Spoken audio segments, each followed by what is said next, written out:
तो जैसा कि आप सभी को पता है हमारी अर्धवार्षिक परीक्षाएं 3 नवंबर से शुरू हो रही हैं और आपको जो मैं क्वेश्चन महत्वपूर्ण क्वेश्चन आंसर बता रहा हूं वही सभी आपके पेपर में 100% आने हैं और जो मैं आपको क्वेश्चन बता रहा हूं वो आपके वार्षिक परीक्षा में भी काम आएंगे। तो चलिए देखते हैं। कक्षा 11वीं का पेपर है हिंदी का, तो आपको 17, 25, 26 है और आपका आशीष सॉल्यूशन आप चैनल पर देख रहे हैं। तो चलिए शुरू करते हैं। तो सबसे पहले आपके क्वेश्चन आते हैं काव्यखंड के। क्या है? पद्य साहित्य का इतिहास एवं प्रवृत्ति, जिसमें से आपके 2 अंकीय प्रश्न नंबर आपके फंसने वाले हैं। तो देखिए, पहला दिया है आपको सगुण और निर्गुण धारा में अंतर स्पष्ट कीजिए, ये आपको कर लेना है। दूसरा, 2 प्रगतिवादी कवियों के नाम एवं उनकी एक एक रचना। छायावाद की 2 विशेषताएं लिखिए। तो ये आपके महत्वपूर्ण क्वेश्चन आंसर हैं जो आपको मैं बता रहा हूँ। ये आपके वार्षिक परीक्षा के लिए महत्वपूर्ण है, तो आप इनको अच्छे से याद कर लें, ठीक है। फिर आपका आता है भक्ति काल को हिंदू साहित्य का स्वर्ण काल क्यों कहा जाता है। भारतेंदु युग की 2 प्रवृत्तियां लिखिए। प्रयोगवादी काव्य की 2 विशेषताएं लिखिए। रीतिकाल की 2 प्रवृत्तियां लिखिए। तो इस प्रकार से आपके ये हो जाते हैं काव्यखंड के पद्य साहित्य के, ठीक है, 2 अंक के प्रश्न।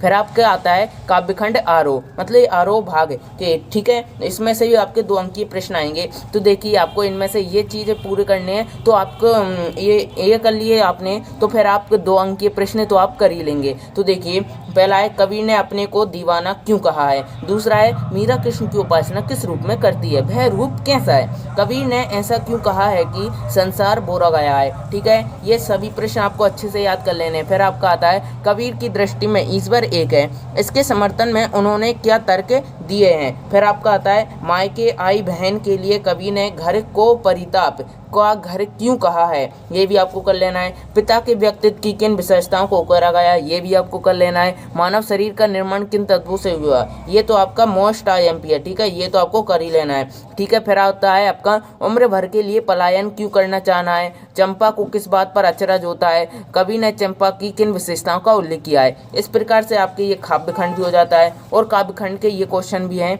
लोग मीरा को बाबरी क्यों कहे, चंपा ने ऐसा क्यों कहा है कि कोलकाता पर बाजार गिर गए। तो ये सभी आपको प्रश्न उत्तर कर लेना है। फिर आपका आता है महत्वपूर्ण व्याख्याएं। तो व्याख्याएं तो ऐसी रहती हैं जो बच्चे अपने मन से लिख कर आते हैं, तो भी जो टीचर रहते हैं उनको सही कर देते हैं। तो आपके ये तो कर ही लेना है और आपको जो कुछ अपने मन से भी कर जाना है, ठीक है। फिर आप कहते हैं कवि परिचय। तो कवि परिचय आपको ये 3 अच्छे से कर लेना है। कबीरदास और मीराबाई का तो आपने अर्धवार्षिक नहीं त्रैमासिक में कर ही लिया होगा, तो अब आपको भवानी प्रसाद मिश्र का और कर लेना है। इस प्रकार से आपके 3 हो जाएंगे। कुछ बच्चे एक ही कर चले जाते हैं और वो नहीं फंस जाता, भगवान से कहते हैं भगवान जी अब हम पास कैसे होंगे। तो देखिए, ये आपको तीनों कर लेना है, ठीक है। फिर आपका काव्यखंड आता है गद्य साहित्य। तो गद्य साहित्य में से भी आपके 2 अंकीय प्रश्न आएंगे। तो देखिए, गद्य साहित्य के 2 अंकीय प्रश्न IMP। तो पहला है आपका भारतेंदु युग की 2 विशेषताओं का उल्लेख कीजिए। निबंध किसे कहते हैं, बाबू गुलाब राय के अनुसार निबंध की परिभाषा लिखिए, ये हो जाएगा। फिर तीसरा है आत्मकथा और जीवनी में अंतर लिखिए, ये भी कर लेना है, ठीक है। रेखा चित्र और संस्मरण में अंतर लिखिए, ये भी कर लेना है। उपन्यास और कहानी में अंतर लिखिए, आपको ये भी कर लेना है, ठीक है। और प्रश्न क्रमांक 6 नाटक और एकांकी में अंतर लिखिए, ये भी कर लेना है, ठीक है। और इनमें से आपके ये चारों है ना, ये तो बहुत ही मोस्ट IMP हैं, इनको आप जरूर याद कर लें क्योंकि इनमें से आपके हर बार एक ना एक क्वेश्चन फंसता ही है, ठीक है।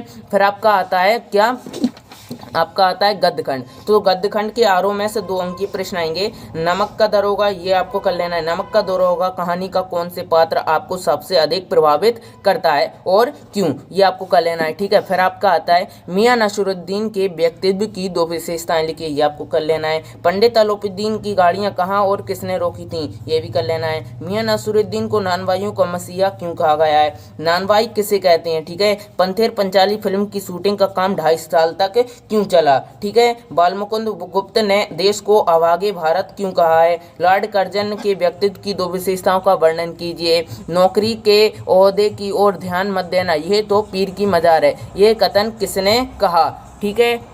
प्रश्न क्रमांक 10 आता है भूलों की जगह दूसरा कुत्ता क्यों लाया गया, फिल्म के किस दृश्य को पूरा किया गया, ठीक है। फिर आपका 11 है धनराम मोहन का प्रतिद्वंदी क्यों नहीं समझता था। मास्टर त्रिलोक सिंह की किस कथन को लेखक ने जवान के चाबुक कहा है और क्यों। रजनी पटकथा पढ़कर आपको क्या संदेश मिलता है, लिखिए, ठीक है। इस प्रकार से आपके जो इसके प्रश्नोत्तर होते हैं वो आपके समाप्त हो जाते हैं। फिर आपका आता है गद्यांश की व्याख्याएं 4 अंक की। तो आपको ये 2 व्याख्याएं तो कर ही लेनी है और वो आपसे आराम से कर ही लेंगे, ठीक है। और दोस्तों, वीडियो को लाइक और चैनल को सब्सक्राइब कर देना, ठीक है, ठीक है। फिर आपका आता है महत्वपूर्ण कवि परिचय। तो महत्वपूर्ण कवि परिचय आपको 3 कर लेना है, ठीक है। पहला प्रेमचंद, दूसरा कृष्ण सोबती, तीसरा मन्नू भंडारी। तो आपने ये 2 तो कर ही लिए होंगे, तो अब आपको मन्नू भंडारी कर लेना है, ठीक है। फिर आपके आते हैं बितान के 2 अंक की प्रश्न। तो देखिए बितान के 2 अंक की प्रश्न है आपका पहला, लता मंगेशकर के गायन की विशेषताएं लिखिए। शास्त्रीय संगीत और चित्रपट संगीत में क्या अंतर है? ठीक है, ये कर लेना है। प्रश्न क्रमांक 3 है, लता मंगेशकर को भारतीय गायिकाओं में बेजोड़ क्यों कहा गया है? फिर है, कुएं का मुंह छोटा रखने के क्या कारण? मतलब जो गाँव में कुएं बनाते हैं तो उनका मुंह छोटा ही क्यों रखते हैं, बड़ा क्यों नहीं बनाते अपन? ठीक है। फिर 5वां है, रेजानी पानी किसे कहते हैं? कुएं खुदाई करते समय सिर पर धातु का टोप क्यों पहनते हैं? मतलब जो सिर पर अपन धातु के सिर को बचाने के लिए ही तो पहनते हैं, ये आपको लिख देना है। ठीक है। कुएं की चिनाई कितने तरीके से की जाती है? मतलब जो कुएं बनाया जाता है तो उसको कितने तरीकों से बांधा जाता है? ठीक है। पालर पानी किसे कहते हैं? ये आपके 8 प्रश्न हो जाते हैं, ये सभी आपको 8 प्रश्न कर लेना है। फिर आपका आता है अभिव्यक्ति और माध्यम। तो अभिव्यक्ति और माध्यम में से आपके आएंगे कितने, ये मैं बता रहा हूँ 13 IMP क्वेश्चन है, तो आपको इनको कर लेना है। तो पहला दिया है आपको, जनसंचार माध्यम के उद्देश्य और विशेषताएं लिखिए।